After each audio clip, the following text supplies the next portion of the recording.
everyone, this is Kitti Minx, back again. Apologies for this not being a roleplay once again. There's been things going on in my life, but I figured I would share some thoughts I've been having lately and give you all some updates. First though, I would like to thank my patrons for their continued support. While there has been a delay in content due to me being sick and whatnot, it really, really, really means a lot. Their just overall patience and understanding is just phenomenal. I'm honestly at a loss for words. And to all of you who have subscribed and continue to follow me and listen to my uploads and whatnot, even though I haven't posted a roleplay in a while, I thank all of you for your love and support, as well as your patience and understanding while I've been sick and been dealing with things. I do have an update onto my illness and why I've been so sick. I've learned that what put me in the hospital back in September, those symptoms between the treatments and the medicines whatnot, should have gone away by the end of the month. But I continue to feel sick throughout this month, albeit with different symptoms. However, I'm currently not at liberty to say what it is just yet, as I need to wait to see a specialist for a second opinion, and I can't see the specialist for another couple of weeks because of various reasons, including, well, I'm sure a lot of you know how the US healthcare system is. So I do have to wait at least a couple of weeks to fully find out and understand what's going on. So it's going to take a little while, so can't exactly share at this particular moment why I'm still not feeling 100%. So I'd greatly appreciate continued patience, continued understanding, and continued love and support. And speaking of love and support, a special thanks to everyone who has recently joined my Patreon and has donated to my Ko-fi page, my Buy Me a Coffee page, to help with the medical bill. It has helped a big chunk so far, which has eased a bit of my stress and a bit of my worries, so thank you all so very much for that. If you don't know what's going on, please listen to some of my previous vlogs. I covered it before, and links to how you can help are in the description down below. And you can also, I do have commission slots open as well, so there is that. Anyway, I'm going to move on to the actual topic of this piece of content that I wanted to talk about, and that is, should ASMR channels, and in particular ASMR roleplay channels, be considered safe spaces?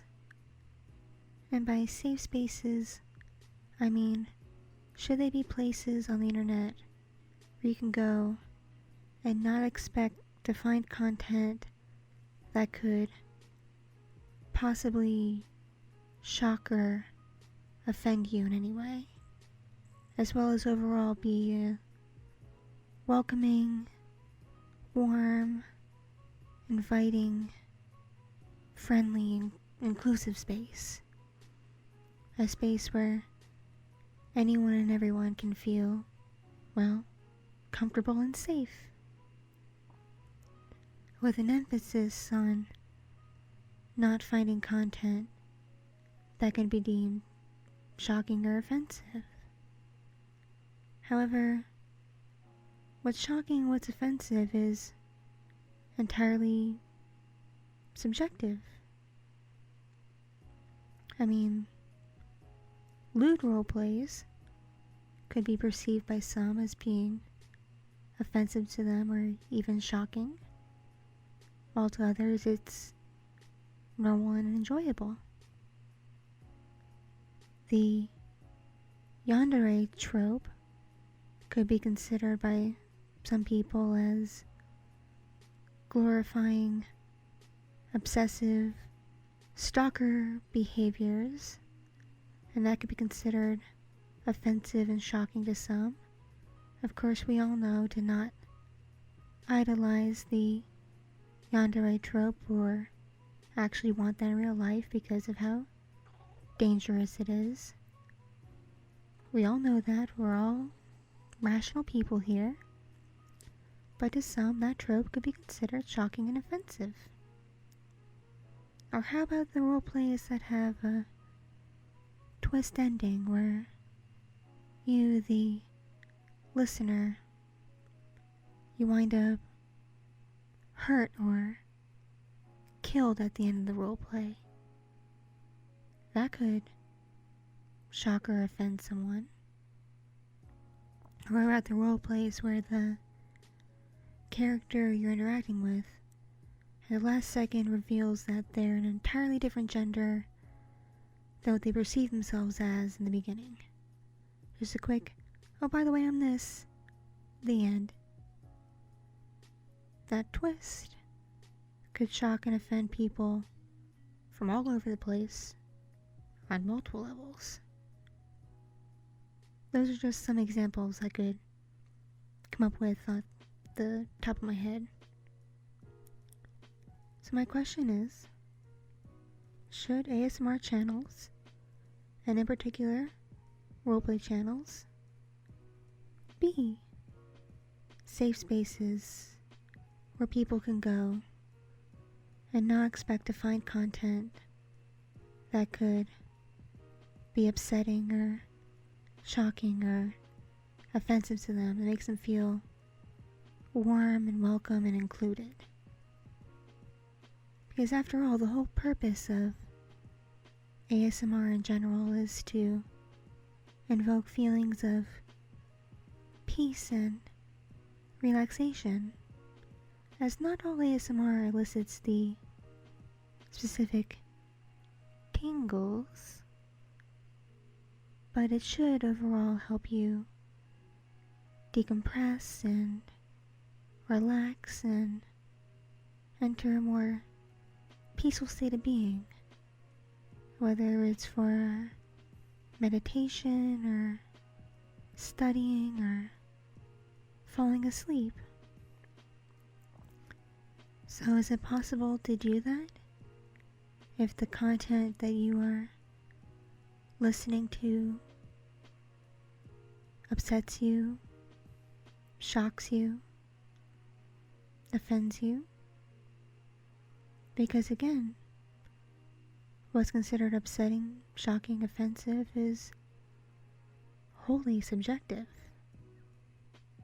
A lot of people are offended by violence, especially gun violence, while other people who have been in situations such as people who have lived through active combat or lived in neighborhoods with lots of violence and are used to sounds of gunshots, for example, may actually find that soothing and relaxing to them because of the fact that their minds are already conditioned to be used to it.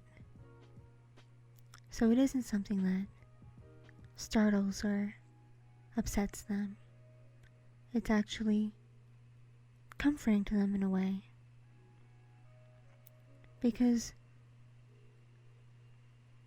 what is anyone's right to dictate what is soothing and comforting for any one specific person? You can't just dictate what overall soothing, comforting, relaxing content is, because it varies on so many levels. So many levels. Because everyone is different. Everyone is unique.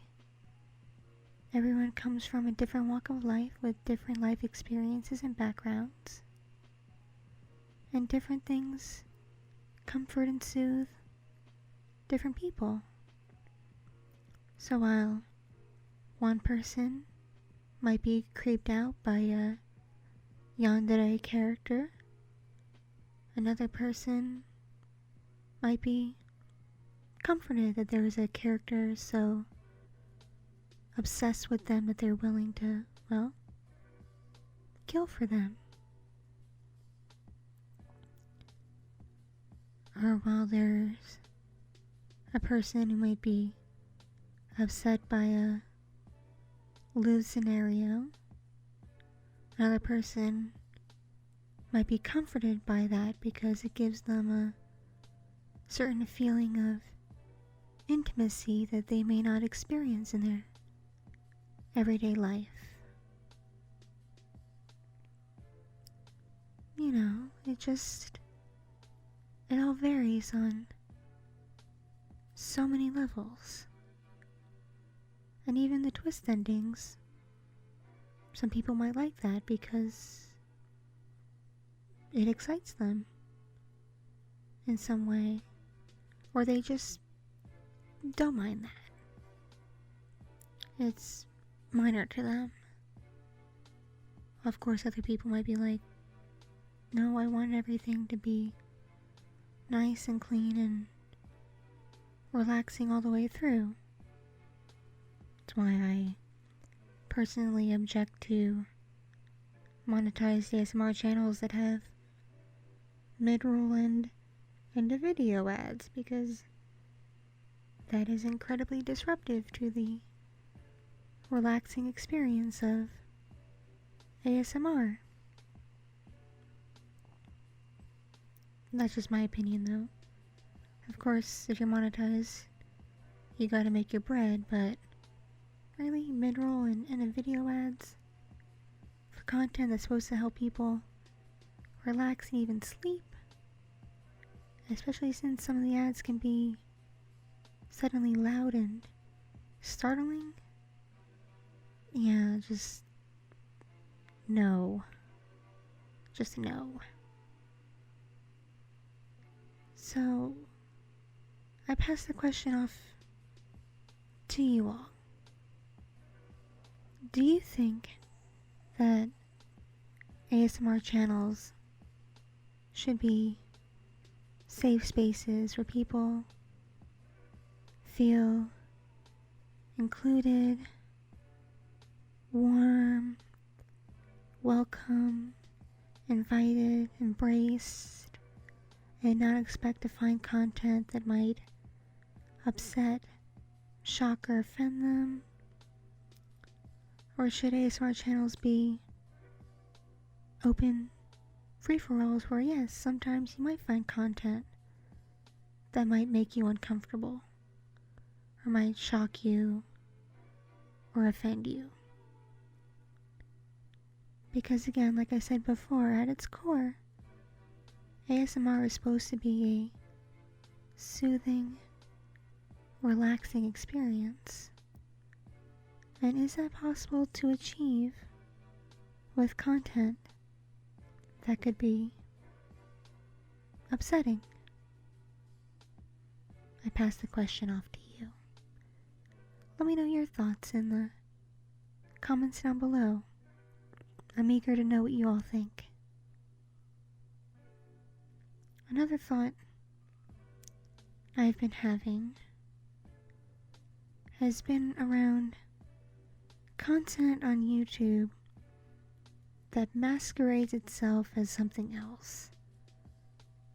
And I'm specifically talking about a channel called the Reptile Channel. Now, these are all just alleged allegations at this point. Nothing's been concrete, have 100% proven. But the Reptile channel is a channel that currently promotes itself as being educational about the care of reptiles. But it has been learned that the channel is owned by a man who goes by the name of Jonah Vore, and he was previously banned on YouTube for posting content that included basically real life lore involving animals and outright animal abuse. And Jonah Vore is known for being active in the Vore fetish community online, writing erotica and whatnot. And with him being the owner of the Reptile channel, is this supposedly family-friendly channel about educating people about the feeding habits of reptiles? Is it truly kid-friendly? Or is it masquerading a place for people to share their fetish for animal lore, considering pretty much every video is about feeding. Specifically, live feeding, and a lot of it is feeding with swallowing whole, which tends to be a common theme among Vore fetishists. I'm genuinely surprised that YouTube hasn't looked into this, considering they have banned Jonah Vore before. And plus, if you watch the videos, those animals are clearly not kept in the best conditions. There's clearly some degree of animal neglect and abuse going on. Other channels have already covered this in detail, including animal specialist channels, showing how a lot of these animals aren't healthy and they're sick and everything. So I'm genuinely surprised that YouTube has turned a blind eye to this channel and its content. And I'm sure, even after ElsaGate, it's not the only channel out there masquerading as family-friendly or even educational when it has more sinister, ulterior motives. So I'd like to know your thoughts on that. What do you think about the Reptile channel? Have you checked it out before? Have you seen videos covering the topic? Do you think it's an innocent educational channel about the feeding habits of reptiles? Or do you think that because it's owned by Jonah Vore, there's something more sinister behind it? I'll leave that up to you for you to let me know in some comments. Okay? And lastly, a thought I have had has been about when it comes to respect for artists, and this has mostly come from my personal experience and the experiences my own artist, Anna Maria Bryant, has gone through. To those of you who don't know, when I was in college, I went to university specifically for the arts, and I majored in film and minored in animation and motion graphics.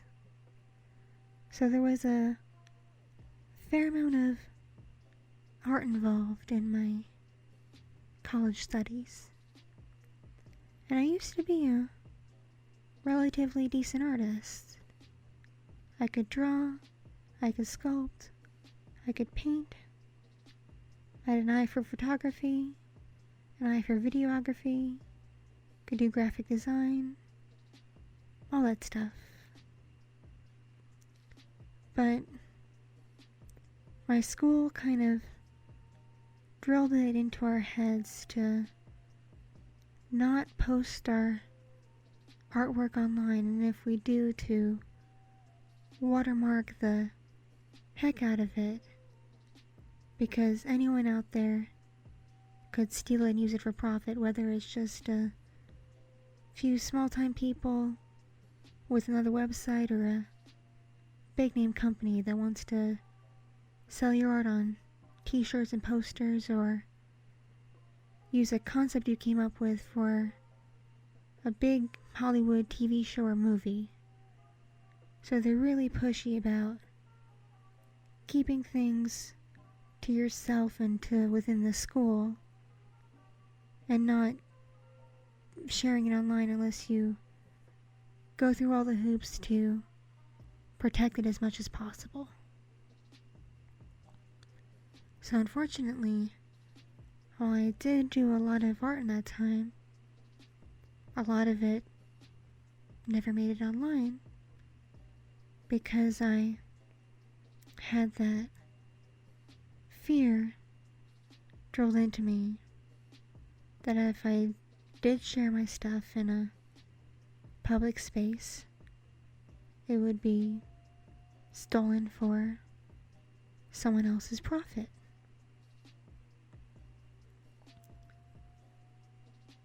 And part of me is kind of sad about that, because I made some pretty dang good pieces that I really would have loved to have shared with others.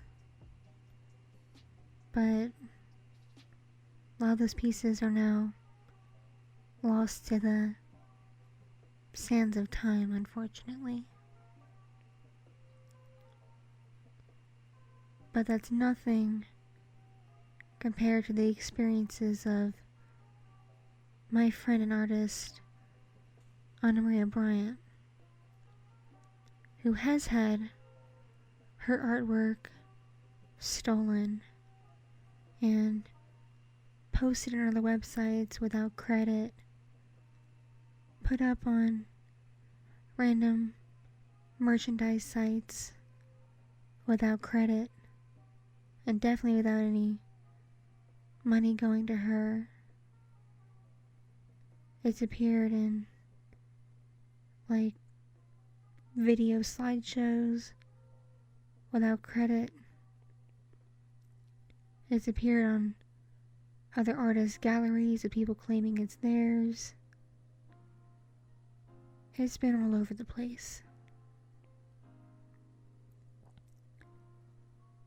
And because she and I are very similar in this aspect, we firmly believe in copyright law as it exists to protect artists and their intellectual property. While she does make fan art of her favorite things, she won't outright sell it. She has done those contests for companies like Hot Topic for t-shirt designs and whatnot, but she won't sell prints on her store of the fan art she's created, and she won't do a table at a convention and sell prints of fan art. When she has done convention tables, she's done it to sell her own original art and to sell physical copies of her comic called Adler's Watch, which is primarily available as a webcomic, which you can find on her website. As always, I link to her website in the descriptions of all my videos, so definitely check it out. It's a pretty nifty comic. I've been enjoying it since she started it. But anyway, she kind of stopped doing tables at conventions because she's noticed that people who sell original art and original creations just don't do as well as people who sell fan art. Even though, if you want to get technical, selling fan art for profit because it's not your intellectual property, unless your piece can be proven as parody, is illegal, as it's copyright infringement. But it's not often people are taken to court over it, because these copyright holders know that the average artist is broke, and there's really no point in taking them to court. But it is always possible for that to happen. So, for some artists, it's better to play it safe than sorry. Especially if you have your own original ideas and original concepts you want to share with the world and hopefully make some money on. But like I said, she noticed when she did do these tables, and she did just sell her original art and her original comic, she didn't do as well as those who did fan art. She got lucky if she broke even on her table. So she just doesn't do tables anymore. And I've been talking to her about doing a table together where we sell the dakimakuras in person and prints of the art she's done for me and posters and stuff and pieces of merch, and she can also sell stuff for Adler's Watch, and we can have a nice combined table. But she's still hesitant to do that because despite her artwork being amazing, especially her ability to draw very, very sexy anime ladies, it's just not going to do as well as all the fan art tables. So in her mind, it's why bother risking it? And based on her experiences, I can't really fault her for that. So I pass this off to you. What kind of artwork are you more likely to support? Are you more likely to support fan artists who draw your favorite characters from media, or artists that do more of their own original work with original characters and concepts? Or do you support a mix of both? I pass this off to you. Like, what are your thoughts on this? And do you think that maybe, based on what you've seen of Anna Maria Bryant's art, that she should reconsider doing art tables at conventions in the future? Let me know your thoughts in the comments down below. Anyway, that's enough rambling and enough thoughts for one video. Thank you all so much for watching / listening. Thank you all so much for your patience and understanding with me while I've been dealing with things. Hopefully I'll be able to churn out a roleplay sometime soon, because I have plenty of ideas. Believe me, I do. Just bear with me. Thank you so much for your support. I love you all very much. Mwah. Mwah. Remember to stay awesome. And I will see you all in the next upload. Okay? Bye. Bye bye.